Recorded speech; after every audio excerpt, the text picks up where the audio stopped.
How is the food we eat connected to biodiversity loss? Global food production is the main driver of biodiversity loss and the destruction of ecosystems and habitats on planet Earth.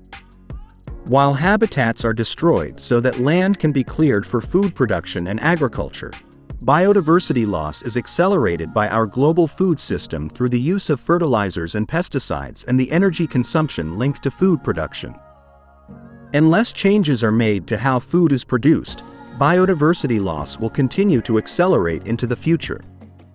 However, there are many things that we can do to reverse this trend. One such activity is to increase the amount of organically produced food. But did you know that 1 in 12 food products is not as organic as claimed? The European Union have set a target to have 25% of land used for organics by 2030, a tremendous increase from the 8.5% of land used today. With this increase, the likelihood of organic food fraud also increases.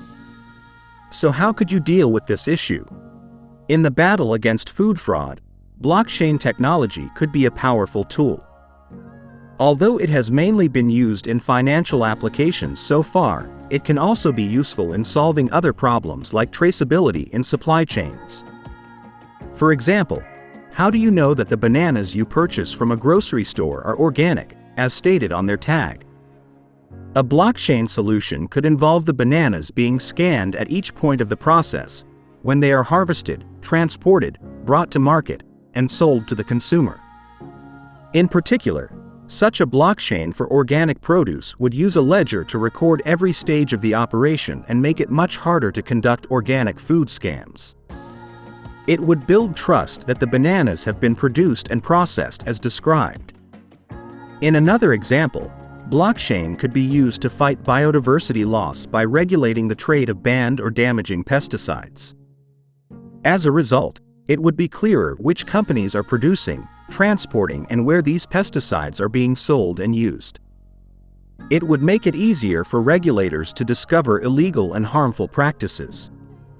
We just saw a couple of examples where the introduction of blockchain to the supply chain could counter food fraud and harmful biodiversity practices.